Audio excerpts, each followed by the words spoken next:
અમરેલી ભાવનગર પંથકમાંથી 24 બાઇકની ચોરી કરનાર 5 ઝડપાયા. પોલીસે આરોપીઓ પાસેથી 6 લાખથી વધુનો મુદ્દામાલ કબજે લીધો હતો. અમરેલી એલસીબીની ટીમે બાતમીને આધારે ગારિયાધાર તાલુકાના પછેવ ગામના ભાવેશ ઉર્ફે કાનો કાંતિભાઈ વાઘેલા અને તેજ ગામમાં નરેશ ઉર્ફે પોળો ડાયાભાઈ વાઘેલા નામના બાઇક ચોરોને ઝડપી લીધા હતા. બંને શખ્સો પાસેથી 4 ચોરા બાઇક મળ્યા હતા અને જેને તે દામનગર ઉપરાંત પરવડી, સુરત અને ચોડા ગામમાંથી ચોર્યા હતા. આવી જ રીતે પોલીસે જેસરના ભાવેશ ઉર્ફે જોખમ ભરતભાઈ ચુડાસમા, જગદીશ ઉર્ફે બજેડી પ્રવીણભાઈ વાઘેલા અને નિલેશ મધુભાઈ ચુડાસમાને પણ બાઇક ચોરીમાં ઝડપી લીધા હતા. આગવી ઢબે પૂછપરછ કરતા ત્રણેય શખ્સોએ છેલ્લા 1 વર્ષના ગાળામાં જુદા જુદા સ્થળેથી 20 બાઇકની ચોરી કર્યાની કબૂલાત આપી હતી. આ બાઇક કુંડલા, મહુવા, તળાજા, અલંગ, બગદાણા પંથકમાંથી ચોરી કર્યાની કબૂલાત આપી હતી. છેલ્લા કેટલાક વિસ્તારથી અમરેલી પોલીસ સ્ટેશનના અલગ અલગ વિસ્તારમાં, ભાવનગર જે જિલ્લા છે તે જિલ્લામાં અલગ અલગ વિસ્તારમાં બાઇક ચોરીની ફરિયાદ મળતી હતી. અમુક ફરિયાદ અમારા પાસે અને મીડિયા થકી બાઇક ચોરીની ઘણી રૂજવાત આવતી હતી. તે બાબતે અત્રેથી ટીમો બનાવી તપાસ કરતા અમને એક સારી એવી અમારી એલસીબી બ્રાન્ચને લીડ મળેલ હતી અને લીડના આધારે અલગ અલગ જગ્યા તપાસ કરતા અમરેલી જિલ્લા પોલીસ અને અમરેલી જિલ્લા એલસીબી ટીમને કુલ બાઇક ચોરીના 25 ગુનાના ભેદ ઉકેલેલ છે. એમાં અલગ અલગ ભાવનગરના પોલીસ સ્ટેશન છે, સુરતના છે અને અમરેલી જિલ્લાના છે. તો આ બનાવના કામે અલગ અલગ 5 લોકોની ધરપકડ કરવામાં આવેલ છે. આમાં જે મુખ્ય 5 આરોપી છે, આમાંથી ભાવેશ વાઘેલા જે છે એ એનું સૂત્રધાર છે. સાથે સાથે એમાં સંડાવેલ નિલેશ ચુડાસમા જે છે એ પોતે જાતેથી મેકેનિકલનું જાણકાર છે, પોતે મિસ્ત્રી કામ કરે છે, ફિટર છે. અને આ લોકોની બાકી 3 લોકો સાથે મળીને એક એમો એ પ્રકારની હતી.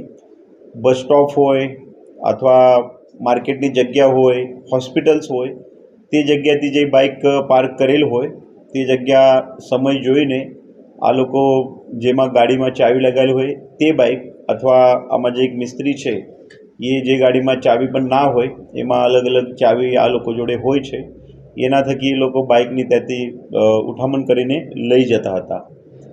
આ જે બાઇકના આગળનો વપરાશ છે તે બાબતે પણ જિલ્લા પોલીસ તરફથી સઘન પૂછપરછ કરવામાં આવી. એમાં એવું જાણવા મળેલ છે કે આ લોકો એ બાઇક જે છે નવા કોરા સારા લાખ રૂપિયા કિંમત સુધીના બાઇકો આપણા જ વિસ્તારના જે વાડી વિસ્તાર છે આમાં જે મજૂરો કામ કરે છે એ લોકોને વિગર કોઈ પણ કાગળ બનાવ્યા વગર સસ્તા ભાવે આપતા હતા. એ પણ વિગત ધ્યાને આવેલી છે. જેથી તપાસના કામે એ તમામ બાઇક જે લોકોએ આ લોકો પાસેથી ખરીદી કરેલ હતી એ પરત મેળવેલ છે. જેથી આ ગુનાના અનુસંધાને અમારું તમામ જનતા જે અહીંયાની છે, નાગરિકો, એમને એક સૂચન છે, એક અપેક્ષા છે કે આપે જ્યારે પણ કોઈ વસ્તુ સ્પેશિયલી બાઇક અને વાહન ખરીદી કરતા હોય છે ત્યારે આપ ચોક્કસથી એ વસ્તુ જાણવી જોઈએ કે ભાઈ આના કાગળ બરાબર છે, એના ઉપર કોઈ લોન છે કે કેમ, કે ચોરીની વસ્તુ છે કે કેમ. અગર એ કર્યા હોત તો આ લોકોને આ બાઇક જે ચોરીની બાઇક આ લોકો પાસે મળે આવેલી હોત એ બનાવ ના બન્યા હોત. તો અમારા પાસે કુલ 25 ગુનાના કામે 24 બાઇક કબજે લીધેલા છે.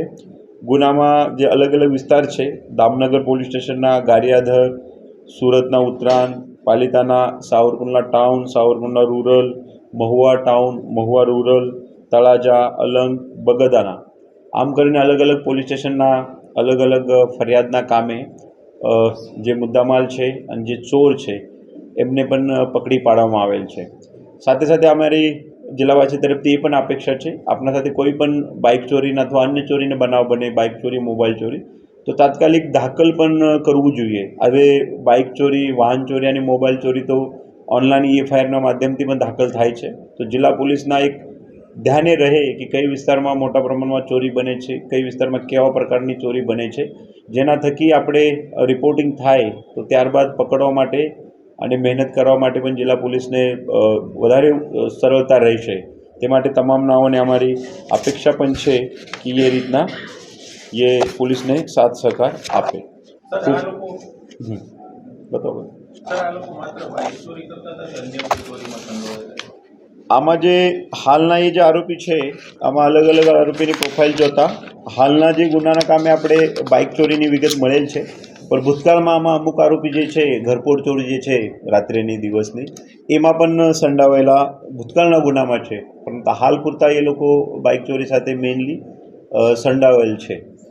પોલીસે બંને પાસેથી 6.25 લાખનો મુદ્દામાલ કબજે લીધો હતો. જિલ્લા પોલીસ વડા સંજય ખરાતે જણાવ્યું કે દામનગરથી, ગારિયાધારમાંથી, સુરતમાંથી, પાલિતાણામાંથી, સાવરકુંડલા તાલુકામાંથી, મહુવા શહેરમાંથી, મહુવા તાલુકામાંથી, બગદાણામાંથી અને તળાજા અને અલંગમાંથી એક બાઇક ચોરાયું હતું.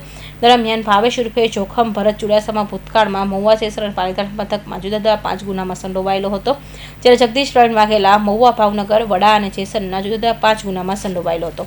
અશોક મણવર, અમરેલી.